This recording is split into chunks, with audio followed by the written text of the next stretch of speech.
The distress call. The massive engines of the Earth defense vessel Harbinger hummed through the command deck as Captain Elias Winters stood at the observation window watching the stars. The Earth Defense Fleet, humanity's finest achievement after centuries of internal conflict, floated in perfect formation around him. 6 battleships, each representing the pinnacle of human engineering and warfare technology. Another quiet patrol captain, Lieutenant Marcus Powell, approached, offering a steaming cup of coffee. Winters took the cup, his weathered face reflecting briefly in the reinforced glass. 23 years in space had etched deep lines around his eyes, but those eyes remained vigilant. Quiet is good, Lieutenant. Quiet means home is safe. The captain was a tall man with broad shoulders and salt-and-pepper hair. His reputation throughout the fleet was legendary, the veteran of the Mars conflict, the hero of the Titan rebellion. Now, as humanity's expansion into the stars continued, his experience was more valuable than ever. Captain, Communications Officer Jasmine Ortiz called from her station. I'm receiving a transmission on all frequencies. It's not using any encryption pattern we recognize, but the computer identifies it as a distress call. Winters set down his coffee and crossed the deck, his boots making hollow sounds against the metal floor. Put it through, Officer Ortiz. The main viewscreen flickered, static dancing across it before resolving into an image that silenced the entire command crew. The being that appeared wasn't human. Its skin shimmered with an iridescent gold hue that seemed to pulse with its own internal light. Large, almond-shaped eyes without pupils dominated a face of delicate features. When it spoke, its mouth barely moved, yet they heard the words clearly. This is Emissary Novin of the Solaran Collective. Our worlds are under attack. The Vorkath have destroyed 3 of our colonies. Millions are dead, we cannot defend ourselves. If anyone receives this message, we plead for assistance. We are a peaceful species with no weapons. The coordinates follow, please hurry. The Vorkath show no mercy, they consume everything in their path and leave only ash behind. The transmission abruptly ended, leaving only the frozen image of the alien's terrified face. For several heartbeats no one spoke, then Winters turned to Ortiz. Send this to Earth Command immediately, wake Admiral Jackson if necessary. Yes, sir, she replied, already sending the message. Lieutenant Powell moved closer to the captain. Sir, do we really want to get involved in an alien conflict? We know nothing about either species. Winters stared at the alien's frightened expression. No sentient being should die like that, Lieutenant, not on any world. Within 2 hours, every senior officer in Earth's defense forces had assembled for an emergency meeting. The hologram of Admiral Victoria Jackson, a formidable woman with short silver hair and piercing eyes, stood at the center of the virtual conference room. Intelligence Officer Naveen Patel, what have you found? Jackson asked. Officer Patel stepped forward, his dark eyes serious. The Solarans appear genuine in their distress. Their message contains extensive data about their civilization. They're essentially scientists and artists. Their medical technology significantly outpaces ours. They could help humanity cure diseases we've struggled with for generations. He tapped his tablet, and images of another alien species appeared. Massive, armored beings with gray, chitinous exoskeletons and multiple limbs ending in what looked like natural weapons. The Vorkath, however, are conquistadors. They strip worlds of resources, enslave populations, and move on. According to Solaran data, they've obliterated 7 civilizations already. Patel paused, looking uncomfortable. There's something else. The Solarans included information about Earth in their transmission. They've been observing us from afar. Their scientists classify our planet as a death world. A death world, Powell asked.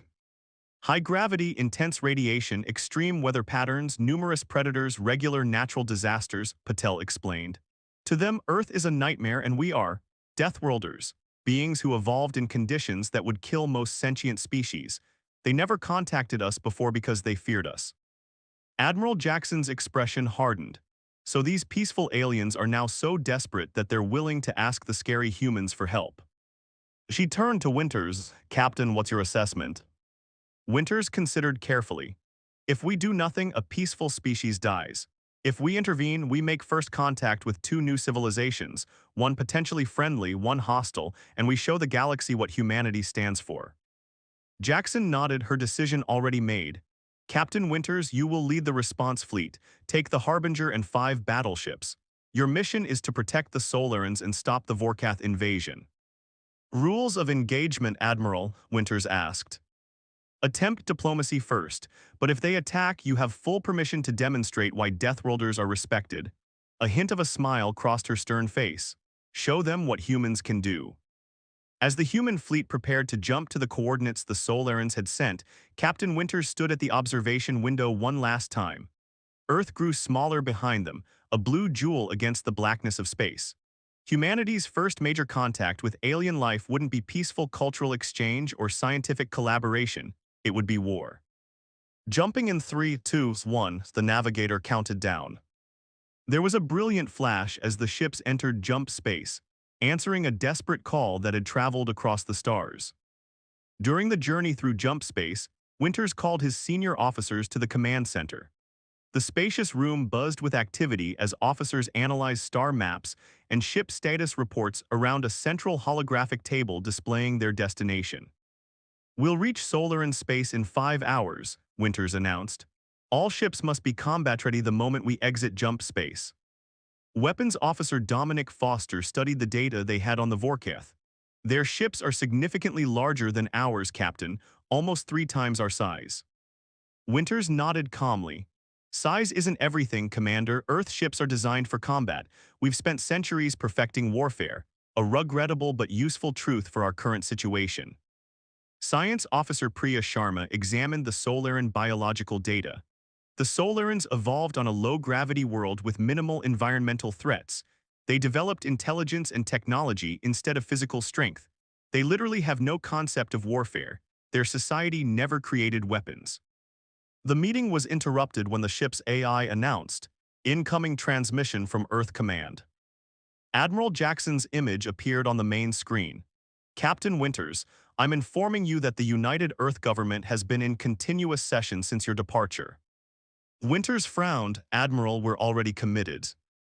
Jackson raised her hand. "I know. Fortunately, they made the right decision." The transmission widened to show the Earth Council chamber, where representatives from all Earth nations waited in solemn attention. Council Chair Joe spoke clearly.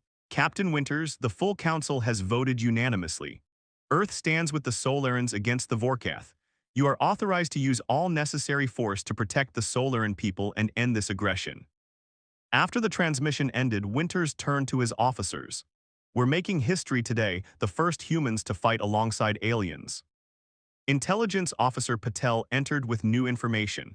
"Captain, we've completed our analysis of the Solaran data on the Vorkath." He connected his tablet to the main display, showing devastating images of burning worlds and cities reduced to rubble. "The Vorkath don't just conquer," he explained grimly. "They harvest planets of all resources and take prisoners as slave labor. Their ships contain specialized chambers where captives are processed."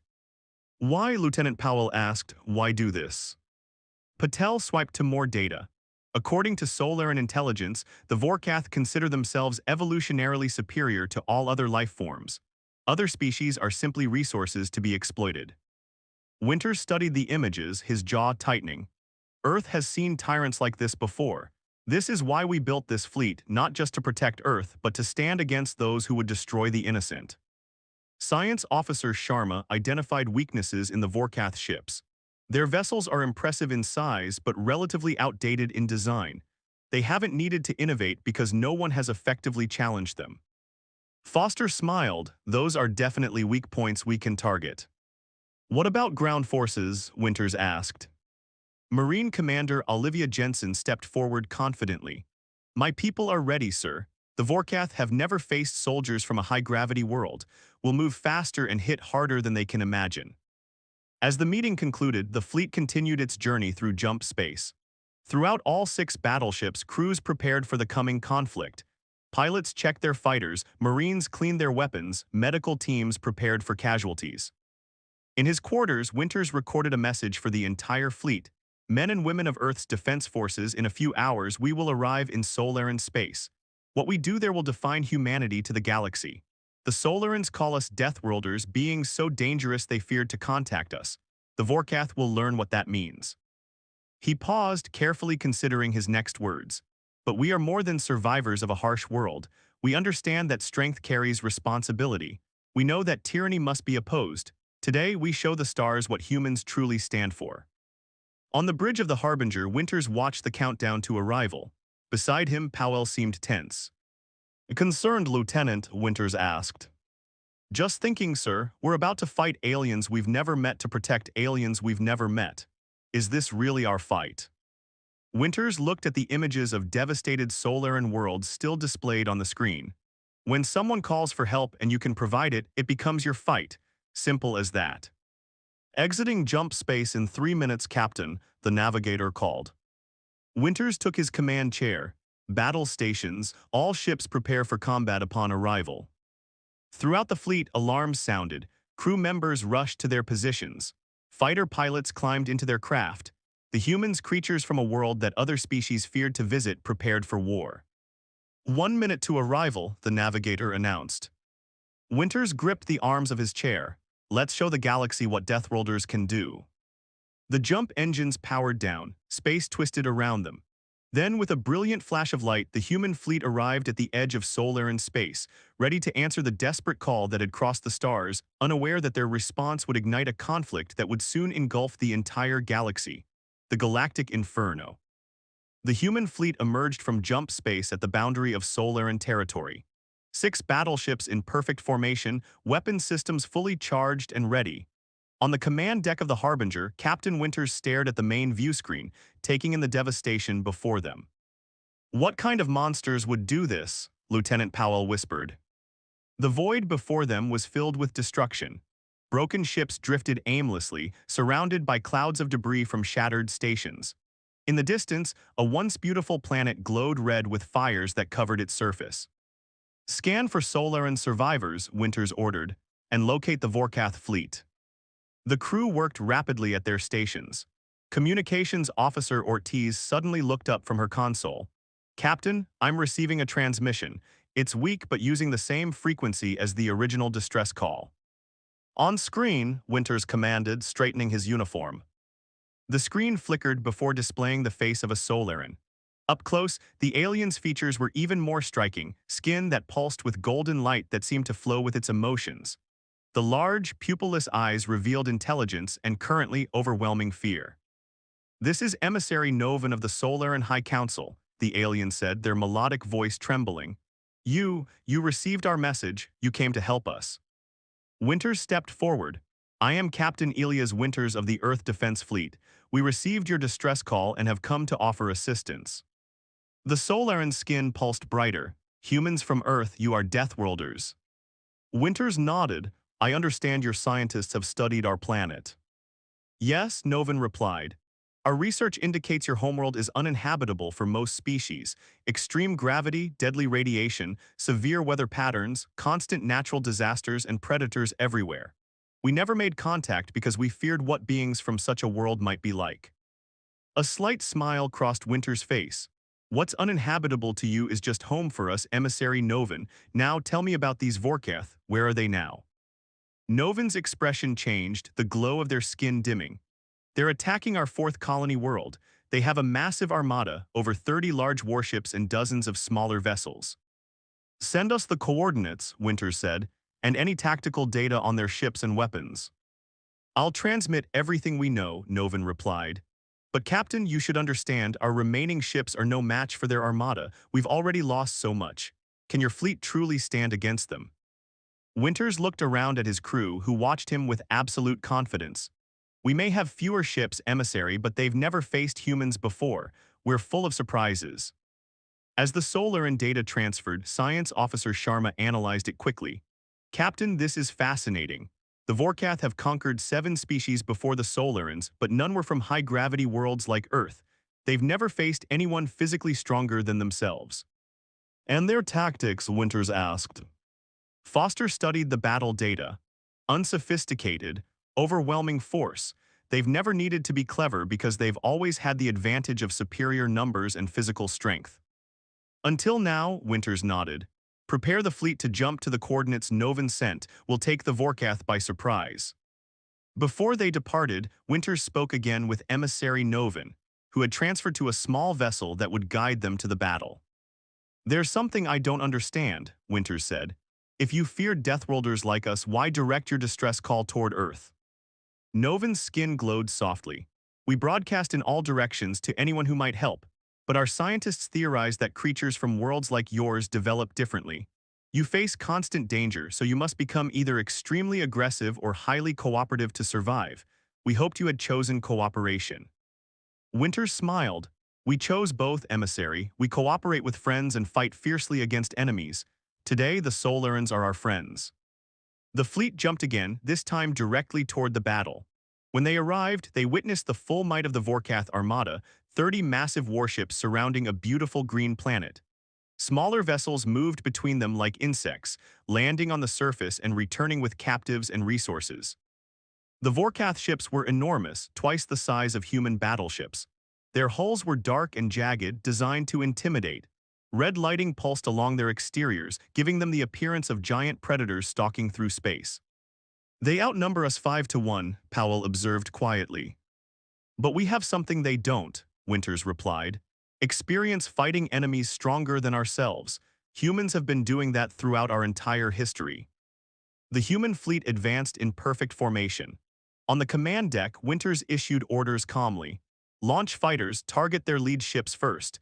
Commander Jensen, prepare your Marines for ground deployment. There are civilians on that planet who need extraction. Throughout the fleet, pilots rushed to their fighters. Marine units boarded drop ships. Weapon systems locked onto targets. Before Winters could order the attack, a transmission came through from the largest Vorkath vessel. The alien that appeared on screen was nothing like the peaceful Solarans. The Vorkath commander had gray chitinous skin covered in armored plates. Multiple small, dark eyes were set deep in a face evolved for intimidation. When it spoke, it revealed multiple rows of serrated teeth. Unknown vessels, the Vorkath commander growled, you have entered territory claimed by the Vorkath Dominion. Identify yourselves or be destroyed. Winters stood tall. I am Captain Elias Winters of the Earth Defense Fleet. We've responded to the Solaran distress call. Your attacks on their worlds end today. The Vorkath laughed, a harsh sound like grinding metal. Earth, the death world, I've heard tales of your kind, strong for your size perhaps, but few in number. Look at our fleet, human. We have 30 ships, you have 6. Surrender now and we might find a use for your species as laborers. Winter's face showed no fear. Here's something you should know about humans. We've spent our entire history fighting enemies bigger and stronger than ourselves, and we're still here. He leaned forward. You have one chance to leave Solaran space peacefully. The Vorkath commander's expression twisted with rage. You dare threaten the Dominion, we will crush your pathetic fleet and add your world to our conquests. Winters smiled, but his eyes remained cold. We haven't even started fighting yet. He cut the transmission and turned to his crew. All ships attack Pattern Omega, show them what Deathworlders can do. The human fleet split formation, moving with a speed and precision that visibly surprised the Vorkath. The battle for Solaran space had begun. The first volleys lit up the darkness like newborn stars. Human fighters launched from the larger ships, small and agile against the hulking Vorkath vessels. Wing Commander Theodore Raptor Nguyen led the fighter squadrons, his voice steady over the comms as he directed his pilots. Blue Squadron, target their engines. Red Squadron, with me, we're going for their weapons arrays. Nguyen had flown fighters for 12 years. In his nimble craft, he navigated through enemy fire with practiced ease. The Vorkath ships launched countermeasures, but their weapons were sluggish, designed to hit large targets rather than the quick Earth fighters. They're not used to small targets moving this fast, Nguyen told his pilots. Use that advantage, hit and fade. On the bridge of the Harbinger, Captain Winters watched the battle unfold. The human battleships maneuvered into strategic positions, their main guns targeting the largest Vorkath vessels. Fire when ready, Winters ordered. The human ships fired in perfect synchronization. Despite being smaller, their weapons were more advanced, the product of centuries of warfare on Earth. The concentrated barrage struck the lead Vorkath ship, breaking through its shields and tearing into its hull. Direct hit, reported Foster. Their shields are stronger than expected, but they're down now. The Vorkath responded swiftly. 20 of their ships turned toward the human fleet, firing all weapons simultaneously. The space between the fleets filled with energy beams and missiles. Evasive maneuvers, Winters commanded, and keep firing, don't let them regroup. The human ships moved with surprising agility for their size, avoiding many of the Vorkath shots. Still, some found their targets. the Harbinger shuddered as enemy fire struck its shields. Shields at 78% and holding, an officer reported. Return fire, Winters ordered, target their weapon systems. While the space battle raged, another fight began on the planet's surface. Commander Olivia Jensen led the Marine units in dropships toward the Solaran world below. Jensen was a hardened veteran who had fought in conflicts across Earth's solar system. Now she was about to lead the first human ground troops against an alien enemy. Listen up, she told her Marines over the comm. The Solarans have indicated that the Vorkath maintain processing centers where they're holding prisoners. Our job is to free those captives and get them to safety. The dropships entered the atmosphere, dodging enemy fire from the surface. Jensen studied the tactical display. This planet has 0.7 Earth gravity. We have a significant advantage. We'll be faster and stronger than the Vorkath expect. Use that. The dropships landed in a forested area near a Vorkath processing center. The moment the doors opened, Jensen led her Marines out. They moved swiftly through the vegetation, using the cover effectively. Soon they spotted the enemy facility, a massive metal structure surrounded by armed guards. The Vorkath soldiers were tall, their bodies protected by natural armor. They carried energy weapons and moved with confidence, having never lost a battle against the species they conquered. Jensen observed them through binoculars. They're big, but they're slow, she told her second-in-command, and they're not expecting us. She gave the signal and the human Marines took position. Earth soldiers had trained for combat in all conditions: high gravity, low gravity, no atmosphere, underwater. They knew how to use any environment to their advantage. At Jensen's command, the Marines attacked from all sides simultaneously. The Vorkath guards were caught completely off guard. They had never faced enemies who could move so quickly or hit with such force. Human soldiers born on a high-gravity world leaped distances that astonished the aliens, fighting with both advanced weapons and devastating hand-to-hand combat skills. Inside the processing center, Jensen found hundreds of Solaran prisoners. The peaceful aliens were shocked to see humans fighting on their behalf. "We're from Earth," Jensen explained as her troops began evacuation procedures. "We're here to help you." Back in space, the battle had entered its second hour. The human fleet was holding its own against the larger Vorkath force. 8 enemy ships had been disabled, but 3 human vessels had taken heavy damage. On the Harbinger, Winters received reports from all fronts. Fighter squadrons are keeping their smaller ships busy, Powell reported. And Commander Jensen reports success on the ground. They've freed over 2,000 Solaran prisoners. Winters nodded. "Good, but we need to end this battle before we lose more ships." He studied the tactical display intently. "They're their command ship. If we can take it out, we might break their will to fight." The Vorkath command ship was the largest in their fleet, nearly 3 times the size of the Harbinger. It remained behind the other vessels, protected by layers of fighters and support ships. "It's too well defended for a direct assault," Foster observed. Winters thought for a moment, "Then we'll make them come to us." He turned to communications. "Get me Commander Nguyen." In his fighter, Nguyen received the captain's orders. "Understood, sir. Risky, but we can do it." Nguyen gathered his best pilots. "We're going to fake a retreat," he explained. "Make it look like we're abandoning the human battleships. When the Vorkath command ship moves forward to finish them off, we'll hit it from behind with everything we've got." The fighters executed the plan perfectly. The Vorkath, seeing what appeared to be Earth fighters fleeing, pressed their advantage. The massive command ship moved forward, its weapons targeting the human battleships. "They're taking the bait," Winters said, watching the tactical display. "All ships hold position, prepare for maximum counterattack on my mark." The Vorkath command ship moved into the trap. Suddenly, Nguyen's fighters reappeared, attacking the command ship's engines while the human battleships concentrated all fire on its forward shields. The combined assault overwhelmed the Vorkath defenses. Explosions rippled across the massive vessel as critical systems failed. Inside the command ship, the Vorkath Supreme Leader watched in disbelief as human forces dismantled his supposedly invincible flagship. "How?" he demanded of his officers. "How are they defeating us? They are fewer, their ships are smaller." As the command ship began to lose power, the other Vorkath vessels hesitated. Many had never seen their leaders vulnerable before. Some began to retreat. Seeing the momentum shift, Winters ordered a final push. All ships advance, target any vessel still firing, let the ones retreating go. The human fleet pressed forward, disabling 3 more Vorkath ships.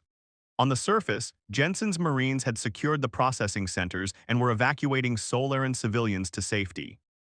Within another hour, the battle was over. The remaining Vorkath ships jumped away, leaving their damaged command ship behind. For the first time in their long history of conquest, the Vorkath had been defeated. On the Harbinger's command deck, Winters received a transmission from emissary Novin. The Solaran's skin glowed with a brightness they hadn't seen before. "Captain Winters, you have saved our people," Novin said, their voice filled with emotion. "The Solarans will forever be in humanity's debt." Winters smiled, though fatigue showed on his face. "We came to help, emissary, that's what neighbors do." After the transmission ended, Powell turned to his captain. "Sir, this changes everything, doesn't it? For Earth, I mean." Winters nodded, looking out at the stars that now held both friends and enemies for humanity. "Yes, Lieutenant, the galaxy now knows that Earth exists and that humans will fight for what's right. Some will fear us, others will seek our protection." He paused. "Our planet may be a death world to them, but what they don't understand is that surviving hardship has made us strong, not just physically, but morally." As the human fleet prepared to return home, news of their victory spread across the stars. Other species who had lived in fear of the Vorkath watched with amazement as the stories of human bravery and tactical brilliance circulated. The Solarans, once terrified of Deathworlders, now sought to establish formal relations with Earth. They offered their advanced medical technology in exchange for human protection. It was the beginning of the first true galactic alliance. But not all reactions were positive. The defeated Vorkath retreated to their core worlds, burning with humiliation and thirst for revenge. They began to gather allies, other conquering species who feared what human expansion might mean for their empires. On the long journey back to Earth, Captain Winters recorded in his log, "We answered a distress call and found ourselves thrust onto the galactic stage. We've made friends today, but also powerful enemies. The Vorkath will return, likely with allies. Earth must be ready. The galaxy has learned what humans can do, both our strength in battle and our compassion toward those in need. Some will love us for it, others will hate us. But none will ever underestimate the creatures from the Death World again." As the human fleet approached Earth, they were greeted as heroes. But Captain Winters and his officers knew the truth. This wasn't the end of something. It was the beginning. Their response to a single distress call had ignited a flame that would soon engulf the entire galaxy. The era of human isolation was over. The age of galactic conflict, and perhaps one day galactic peace, had begun.